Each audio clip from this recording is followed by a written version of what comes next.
নমস্কার বন্ধুরা, আজকে আমি তোমাদের দেখাবো যে কোনো অনুষ্ঠান বাড়িতে পাঁঠার মাংস কিভাবে বানানো হয়। তোমরা হয়তো পাঁঠার মাংস বানানো দেখেছো, কিন্তু একসাথে 60 কেজি পাঁঠার মাংস তো বানানো দেখোনি। আর তারা কিভাবে বানায় আজকে আমি তোমাদেরকে সেটাই তুলে ধরবো। আর তারা বানানোর সময় কি কি মশলা ইউজ করে, মাংসের গ্রেভিটা তৈরি করে সেটাও তুলে ধরবো। তো চলো বেশি কথা না বলে ভিডিও শুরু করা যাক। সবার প্রথমে মাংসগুলো দুটি গামলার মধ্যে ভাগ করে নেওয়া আছে, একটাতে 30 কেজি আর একটাতে 30 কেজি। এবার মাংসগুলোকে ভালো করে ধুয়ে নেওয়া হচ্ছে যাতে রক্ত লেগে না থাকে। আর বন্ধুরা, তোমরা কি জানো মাংসের মধ্যে রক্ত লেগে থাকলে কি হয়? যারা জানো তারা কমেন্টে বলো, আর যারা জানো না তাদেরকে আমি বলে দিচ্ছি। তো বন্ধুরা, মাংস ধোয়ার সময় মাংসের মধ্যে যদি রক্ত লেগে থাকে তাহলে সেই মাংসের তরকারিটা কালো হয়ে যায়। মাংসগুলো ভালো করে ধোয়া হলে এবার গামলার মধ্যে তুলে নেওয়া হচ্ছে। তো এখন মশলা বানানোর পালা। সবার প্রথমে একটা কড়াইয়ের মধ্যে পরিমাণ মতন সরিষার তেল ঢেলে নেওয়া হচ্ছে।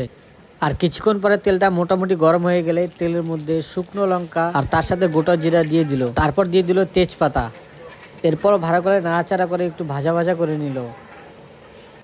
তারপর দিয়ে দিল রসুন, যেগুলো আগে থেকে থেতো করা ছিল। আর রসুন থেতো করে দেওয়ার উদ্দেশ্য একটাই, এটাতে টেস্ট বেশি হয়। এরপর এর মধ্যে দিয়ে দেওয়া হলো পেঁয়াজ কুচি করে কাটা, যেগুলো আগের থেকে কেটে রেখে দেওয়া হয়েছে।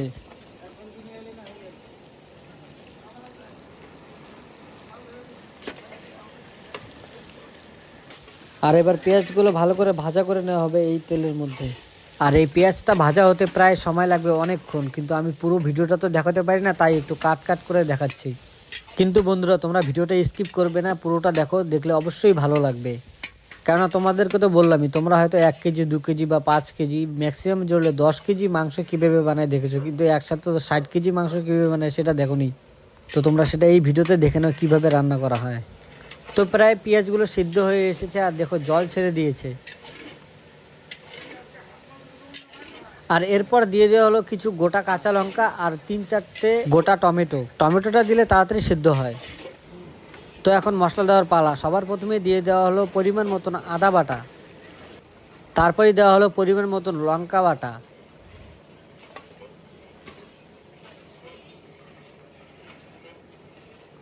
এরপর দিয়ে দিল পরিমাণ মতন শুকনা লঙ্কা গুঁড়ো।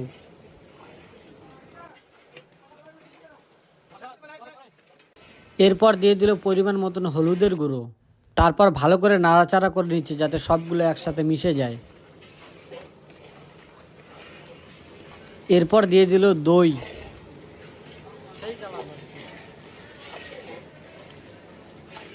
তো ফাইনালি বন্ধু, মাংসের মশলা রেডি করা হয়ে গেছে, আর দেখছো কত সুন্দর কালার চলে এসেছে। তো মাংসের মশলা রেডি, এখন মাংস বানানোর পালা। এরপর মাংসগুলো মশলাগুলোর মধ্যে ঢেলে দিল। আর এটা তো একটা গামলা, মানে 30 কেজি মাংস আরও আছে। এরপর মাংসগুলো ভালো করে মিশিয়ে নিচ্ছে মশলাগুলোর সাথে। তো বন্ধুরা, দেখেছো যে কোনো অনুষ্ঠান বাড়িতে মাংস বানানোর প্রসেসটা কি বাড়ির থেকে একদমই আলাদা। এরপর বাকি আরও 30 কেজি মাংস ছিল, সেটাও ঢেলে দিল। এরপরে দুজনে দুটো কড়াইয়ের মধ্যে লেগে পড়লো খুন্তি নিয়ে মাংস সিদ্ধ করার জন্য। আর ততক্ষণ অবধি এই খুন্তিটা নাড়তে থাকবে যতক্ষণ না মাংস সিদ্ধ হয়ে যাচ্ছে। আর তোমরা তো জানোই যে পাঁঠার মাংস সিদ্ধ হতে কত টাইম লাগে, কিন্তু আমি তো আর পুরোটা দেখাতে পারি না, কারণ 1-2 ঘন্টা। সেটা আমি তোমাদেরকে কাট কাট করে দেখাচ্ছি যে কতটুকু টাইমের মধ্যে দেখানো যায়। এরপর দিয়ে দেওয়া হলো পরিমাণ মতন লবণ।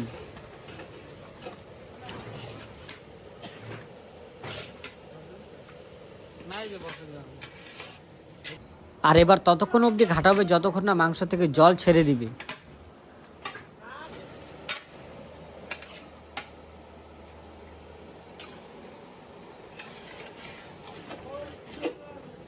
তো বন্ধুরা, অনেকক্ষণ ঘাটার পরে মাংস থেকে প্রায় মোটামুটি জল ছেড়ে দিয়েছে। আর এখন মাংসটা সেদ্ধ যতক্ষণ হবে ততক্ষণ কষাতে থাকবে।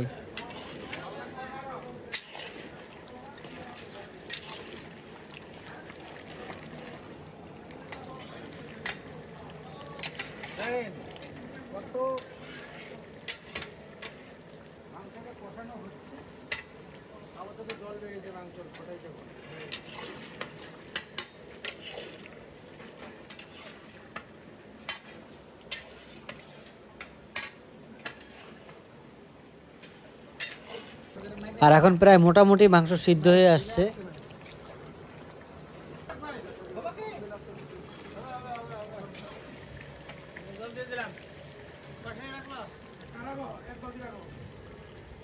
তো মাংসটা মোটামুটি সিদ্ধ হয়ে গেলে এখন জল দিয়ে দিল মাংসটা আরও সিদ্ধ হওয়ার জন্য।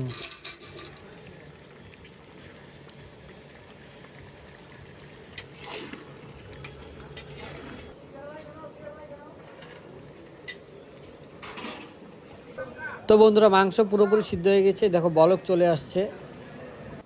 এরপর মাংসর ঝোলের উপরে ছিটিয়ে দিল গরম মশলা। আর এই মাংসের মধ্যে গরম মশলা না দিলে তো মাংসের সেন্টটাই আসবে না।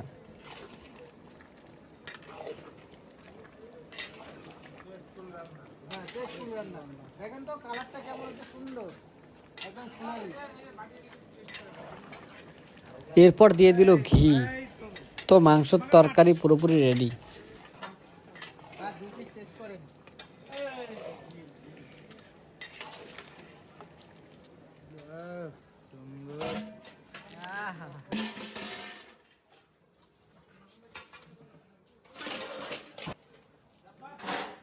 কালার দারুণ হয়েছে, একদম রসগোল্লা, রসগোল্লার মতো। মাংসটাও ভালো হয়েছে মনে হয়।